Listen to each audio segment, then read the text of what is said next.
2015 жыл бірінші компонент, екінші есеп. Есепте теңдеудің шешімін тауып, оны мына түрде беру керек деп жазылған.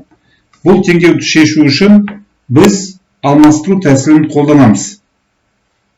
Е-нің x дәрежесін t әрпімен алмастырайық. Сонда бізде Е-нің 2x дәрежесі, ол Е-нің x дәрежесінің квадратына тең болғандықтан, бұл өрнекті біз t квадрат деп алмастыра аламыз. Сонда біздің квадрат теңдеу мына түрде болады. t квадрат плюс 3t минус 40 тең 0. Бұл теңдеуді шешу үшін дискриминантты есептейік. 3-тің квадраты 9, алынған 4 көбейтілген минус 40 болады 169. 160 қосылған 9, 169 болады. Теңдеудің екі шешімі бар.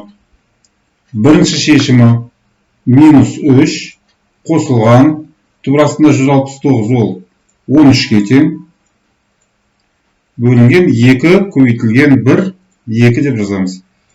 Бұл тең болады 5-ке. Т2 тең минус 3, алынған 13, бөлінген 2 тең минус 16 бөлінген 2 тең минус 8. Енді табылған мәндерді алмастыру жасаған формуладағы t-ның орнына апарып қоямыз.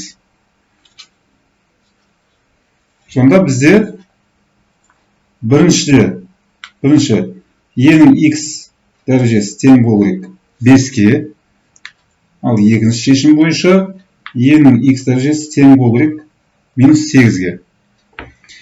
Бірінші теңдіктің шешімін табу үшін екі жағында логарифм дейміз. Мына жерден x алдына шығарып жіберсек, ln e қалады, ол 1-ге тең болады. Сонда бізде x тең ln 5 қалады. Логарифмнің қасиеті бойынша. Екінші өрнекте e бізде оң санның кез келген дәрежесі тек қана оң сан болады. Сондықтан мынау теңдеудің шешімі жоқ. Яғни e-нің дәрежесі теріс сан бола алмайды. Бұл теңдеудің шешімі бос жиын болады. Сонымен біздің есептің жауабы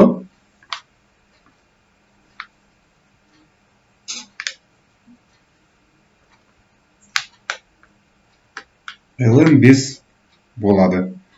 Бізде есептің шарты бойынша осы түрде көрсету керектелген. Есеп шықты.